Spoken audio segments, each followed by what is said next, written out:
Welcome to a new episode of Turkey Trends with me, Nervana Mahmoud. On Monday, the 14th of June, members of the NATO will gather in Brussels. Turkey is one of the oldest members of the NATO, and but it's also one of the most isolated recently, with fragile relationship with NATO and the United States. To discuss the topic more, it's a pleasure and honor to have Stephen Cook, senior fellow in the Council of Foreign Relations in Washington D.C., who wrote an article recently on Turkey and NATO. Stephen, it's a pleasure to have you. Hey, Nervana, it's great to be with you. Right. I was struck with the mild tune of the headline. You mentioned that Turkey is a headache to NATO. I would say it's more than a headache. At least it will not be solved by paracetamol.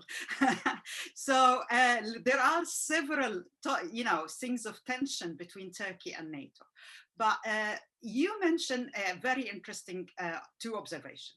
The first one, you said it's an ally on paper, but is not a partner anymore. And the second line, you mentioned that the importance of Turkey is its location. I would argue, because of that sensitive location and that part of the world, you need a reliable partner, isn't it? I think that that's right, and I think that that's the dilemma that NATO and the United States has when it comes to Turkey. Is that Turkey really is at the center of some of the most important parts of the world that concern NATO, whether it's the Middle East, it's the Caucasus, it's Russia itself, the Balkans, and Turkey, as I pointed out, is an ally, but it's hardly a partner of NATO because the Turks, and I think this was the big analytic payoff of the article, is that Turkey sees itself as a great power in its own right and wants to pursue its interests as it sees fit and does not want NATO to essentially render Turkey as, an asset or an appendage of NATO and pursuing the goals and interests of the alliance. I think this doesn't sit very well in Ankara these days, given the fact that the Cold War ended 30 years ago and Turkish leaders in their current incarnation, and I suspect there's a leadership change in Turkey in the coming years. I think that they also will see Turkey as a great power and will not want to, from their perception, and really this is their perception, will not want to obligate Turkey always to what NATO's concerns are. Okay, I perfectly understand this mindset, but here is a trick. It seems they always say we have our independent thinking. We have our own policy which serve us in Turkey, but we also keen on NATO. Without NATO is the crown for Turkey. Without the NATO title, Turkey will lose its attraction to the countries they want to have built a relationship with it. Again, let me go back now in that prospect. Turkey is trying to prove its relative importance to NATO. So before the summit, we had the Turkish foreign minister touring Greece, have hug and cuddle with the Greek foreign minister, and also to the French foreign minister, and they both sides clear that they are adamant to clear misunderstanding. Do you think these cosmetic tactical changes will blur the problems and make Turkey, have a warmer reception in Brussels? Well, I mean, it's transparent what the Turks are doing. They are clearly, as the date of the NATO summit has drawn closer, they have put on a charm offensive. And my Turkish contacts made clear that the Erdoğan and his team want there to make it seem as if there is really no daylight between Turkey and the United States, and that there'll be a kind of very friendly an effort to really convey the idea that Turkey and the United States in particular remain, close allies. And of course, this effort to kind of smooth things over with France and Greece, I don't think it convinces anyone. But again, you go back to the dilemma. Turkey is a member of NATO, There's no way to kick Turkey out of NATO. The only way to really only way Turkey leaves NATO is if it itself invokes Article 13 and decides to withdraw. Although I suspect that there is without there actually being a mechanism for kicking Turkey out of NATO, there's certainly a way to isolate Turkey within NATO councils. What it strikes me is the real issue at hand now, is that once the NATO ministerial is over, what does Turkey do? And I think that we go back to the same problems that we've had before, whether it's the S-400, whether it is differences over the Mediterranean and the Aegean. Turkey will continue to be a headache and will continue to do the kinds of things that have made its alliance partners unhappy. And no matter how nice this ministerial meeting is, the fact of the matter is that Turkey presents a geopolitical dilemma for NATO. Erdoğan is really of two minds about NATO. He doesn't, as you point out, he doesn't want to withdraw from NATO. He sees it as important. Although I'm not necessarily convinced that it's Turkey's NATO membership that makes it attractive to certain countries. I think that's a proposition that has never been tested, but I'm willing to accept it. But I haven't seen a lot of evidence of it. At the same time that he wants to remain in NATO, he wants to be free to pursue his interests as they see fit, even if they undermine NATO. And that is the heart of the problem, and that's what I was trying to get at in this piece in Politico. Right. The Biden, here is a dilemma for the Biden administration. I understand what you explained. It's hard to kick Turkey out of NATO. And a lot of people are now predicting, like what you wrote on your article, the readout between the Biden-Erdogan meeting. Is Biden willing to give a free pass to Erdogan and brush all the difference aside? Especially that the message of this NATO meeting is collective defense. How are you going to have a collective, harmonious defense policy while one of the NATO members has purchased the S-400 from Russia and maintaining good relationship with the enemy of NATO, especially with the rising rhetorics between Biden and Putin recently? I think that that's the question that lots of folks have been asking themselves about Turkey and Turkey's relations with NATO. I think that if you go by the way in which President Biden has emphasized the importance of the transatlantic relationship, the alliance, that you might very well have a situation in which President Biden does have a frank discussion with his Turkish counterpart in private, but in front of the cameras, should there be an opportunity for the two leaders to answer questions from the press, they'll probably try to minimize those differences in the name of kind of unity and repairing relations and America being back and all of those things. However, there is one other possibility here, and that is that President Biden, who has, I think, surprised a lot of Turkey watchers in Washington by one, holding off for as long as he did before calling President Erdogan, for recognizing the Armenian genocide, and for his State Department being so forthright in its criticism of Turkey's domestic politics, that it may very well be that, straight talking Joe from Scranton, Pennsylvania may very well get in front of the cameras and, contrary to his predecessor or his predecessor's predecessor or his predecessor's predecessor's predecessor, actually talk tough in front of the cameras about Turkey. That is a possibility. It's not a possibility that I explored in the piece in Politico, but it certainly is the case. Now, one other point.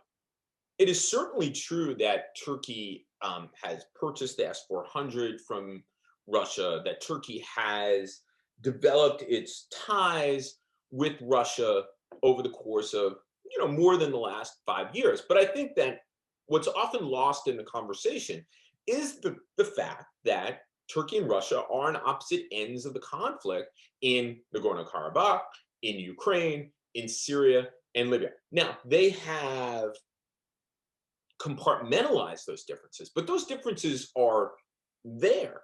And the force of Turkish arms in Libya and Syria and Nagorno-Karabakh certainly bested those allies who've been equipped by the Russians. I think rather than this kind of binary view of Turkey as either aligning with Russia or a bulwark against Russia, we have to see what's happening in Turkey for what it is that the Turks, the relationship with Russia, the relationship with Iran for that matter, its relationship with NATO is reflects the desire not just of Erdoğan and the Justice and Development Party, but I think the entire kind of political elite in Turkey for a more independent foreign policy that recognizes Turkey as a regional power in and of itself, a European power, a Mediterranean power, a Muslim power, all of those things rolled into one. Now, is Turkey any of those things?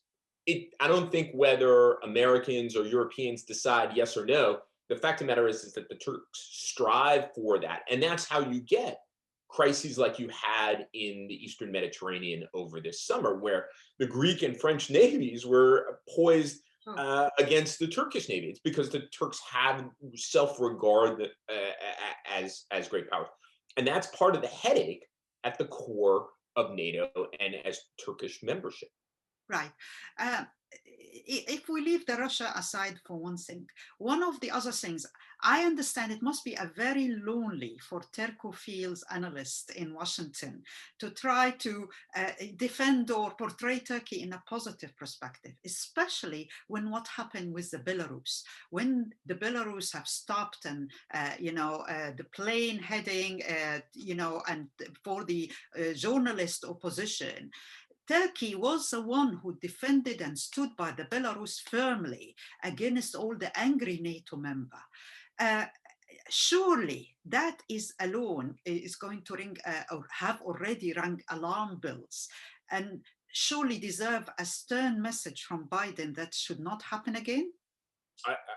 One would think so. I mean, I think Turkey's fellow NATO allies were so indignant over Turkey's desire to water down a statement and to shield Belarus from punitive actions on the part of the alliance that they leaked what the Turks did to the media.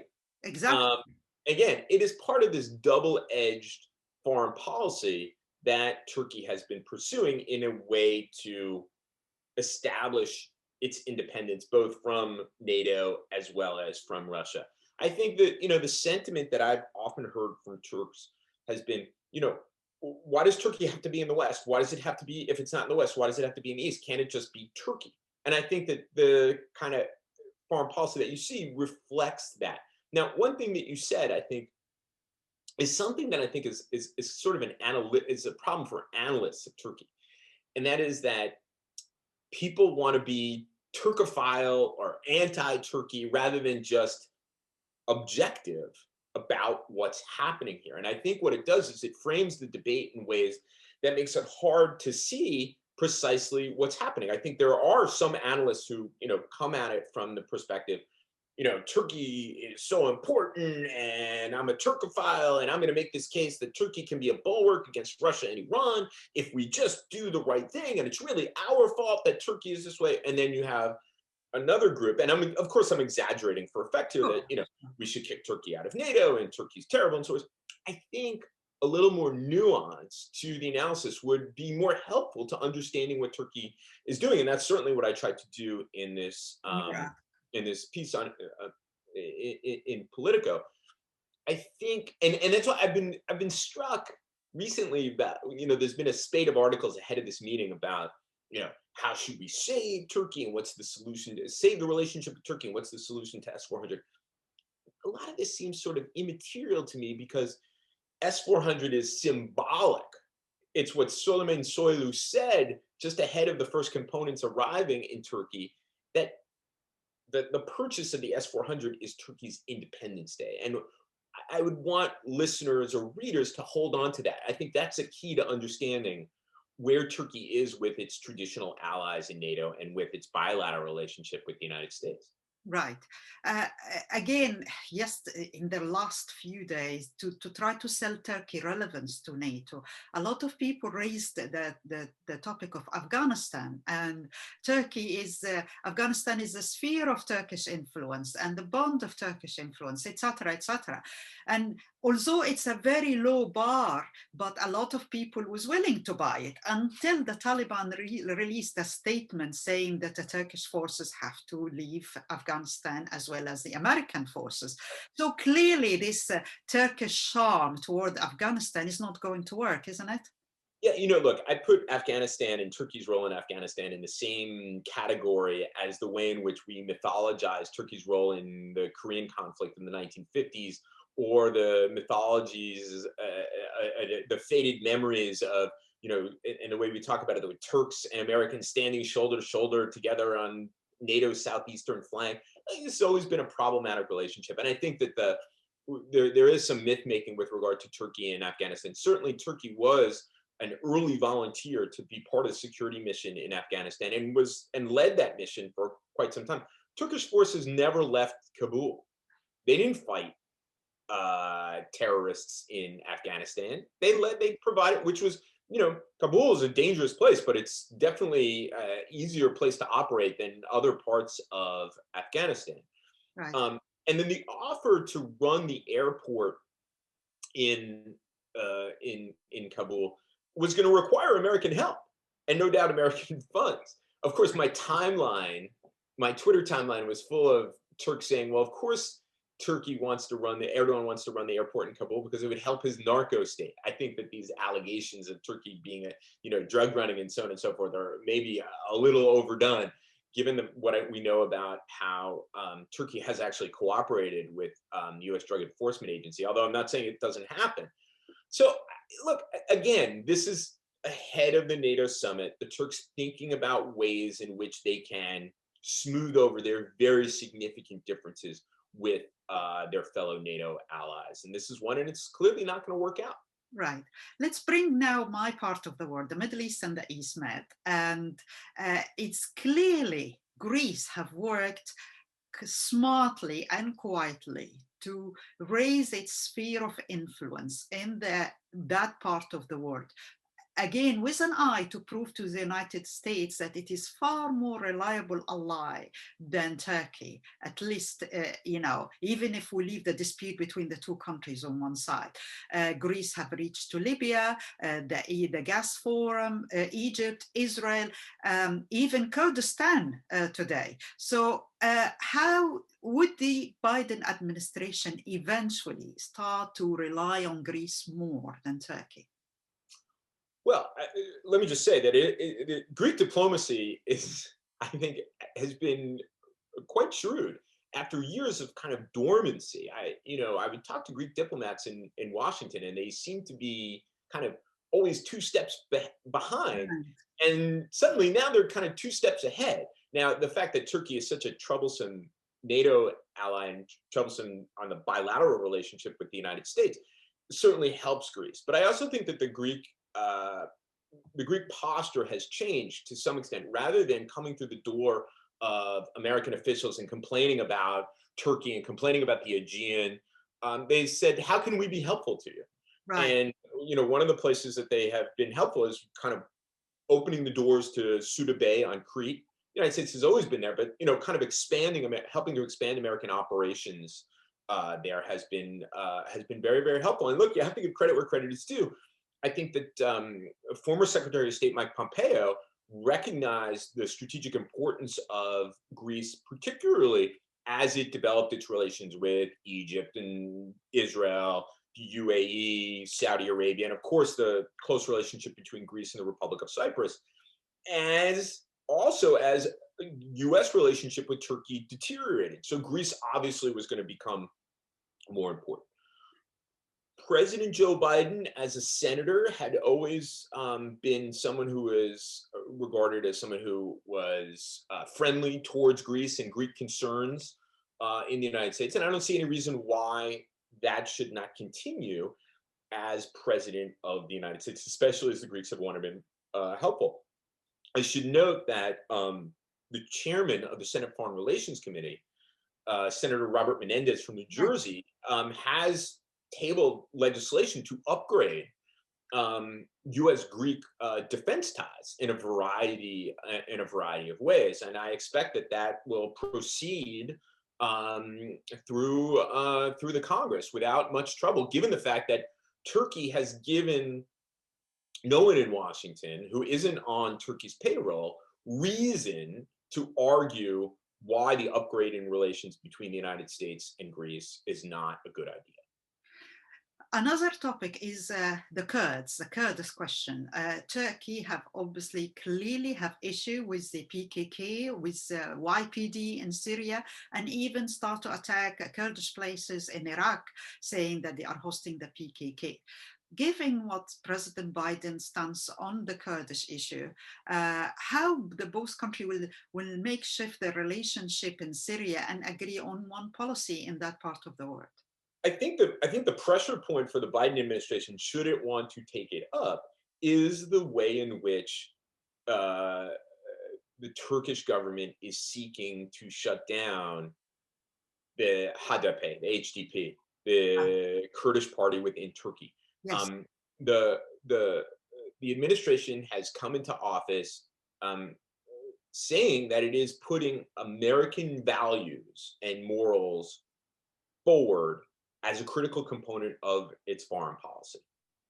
If that is truly the case, then President Biden, in his encounter with President Erdogan, is going to have to raise the issue of the fate of the HDP, the fact that its entire leadership has been decapitated and sits in jail, that not only the HDP, but also journalists, academics, anybody who is considered to be an opponent of Turkey has been branded with this charge of being supporters of terrorism. That is a place where the Biden administration can start. Whether that's going to have the desired effect or not, it seems to me that is a much more straightforward issue for the Biden administration than, for example, the fight that the United States has been having with Turkey over its coordination and support for the YPG in Syria. The Turks are adamant that the YPG is part of the PKK. The United States says, well, they're different. And after all, they helped us and are continuing to help us against the Islamic State. PKK is a designated terrorist organization by the United States. What's happening in Iraq with the Turkish bombing of the Mahmoud refugee camp, where they believe the PKK has infrastructure, is more complicated than, for example, going directly using the issue of American values to talk tough with the Turks about what they are doing internally to to the HDP, which is, it's described continually as a Kurdish-based party, but it actually has a broader appeal, which is one of the reasons why Erdogan wants to shut it down, because the more votes it attracts, it takes away from the functional majority that the AKP has with its partners in the MHP in the parliament. Right. I'm glad that you mentioned the HDP, because that's not the only issue in the human rights file, but there are also the unjust persecution of workers in the embassy, American embassy, but also the case of Osman Kavala and Henri Berkey. And both are accused of being part of plotting the coup in 2016, which bring the question whether Erdogan will talk about the coup, B, mention Gulen and the extradition of Gulen, and see whether Biden will mention Kavala and Henri Berkey. Right. Well, it's notable that the State Department spokesperson, Ned Price, spoke very forcefully about the situation of Osman Kavala and my dear friend Henri Berkey, who is a colleague from the Council on Foreign Relations and a professor of international relations at Lehigh University, both of whom are on trial for it's just absurd, these absurd charges that they colluded as part of this group to overthrow the Turkish government. Just absurd. And the indictments are just absurd. So it is notable that the State Department has, under Biden, actually used the names Osman Kavala and Henri Barkey in criticizing their prosecution, unlike the previous administration, or quite frankly, the Obama administration, which preferred to deal with these things quietly and behind the scenes. I would hope that, given my friendship with Henri Barkey, that the president of the United States would take up the issue with President Erdogan. We don't know what the agenda is going to be. I would imagine, though, that human rights is part of President Biden's agenda, given, one, Turkey's record, which is bad. Turkey, I think people, because Turkey's a NATO ally, people don't realize that Turkey is one of the most repressive countries.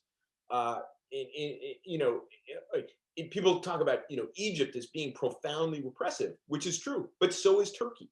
And so because the president has raised these issues and made it a priority, it seems likely that he'll talk to them. Whether he raises the issue of Osman Kavala and Henri Barkey specifically, it's unclear. But it is hopeful that the State Department has done that.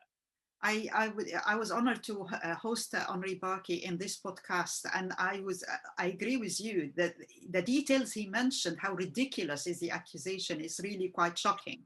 It's mind-boggling. Absolutely. On a final note, now Erdogan will meet Biden, and he will meet probably Putin as well. Which meeting will be more warmly and friendly, you guess? Oh, that's a great question. I suspect in front of the cameras, if there is an opportunity for President Biden and President Erdogan to be in front of the cameras, that certainly the Turkish side will do everything possible to convey the message to its constituents that relations with the United States are warm, which is sort of ironic given the kind of reservoir of anti-Americanism in Turkey and the very fact that the AKP and, quite frankly, every other political party, with the exception of the HDP, stokes anti-Americanism in Turkey. I think that there is a lot on the U.S.-Turkey agenda that divides the two countries. But I think when it comes to President Biden and his encounter with President Putin, this is obviously the much more consequential meeting, given Russia's direct attacks on the American political system. I think, credible evidence that Russian and Russian agents are behind hacks and into American, not only government systems, but companies and so on and so forth. That's the much more consequential meeting. I don't think it will be a terribly friendly meeting. Stephen, always a pleasure. I really enjoyed that podcast. Thank you for having me. And we'll watch on Monday, and we'll see how this will evolve. Right. I mean, I'm willing to be surprised. It will be certainly interesting to see what happens if they do in fact end up in front of the cameras. Biden, as I said, can surprise people. He's not done things exactly as people expect. Thank you, Stephen, and thank you everyone for following another episode of Turkey Trends. Bye.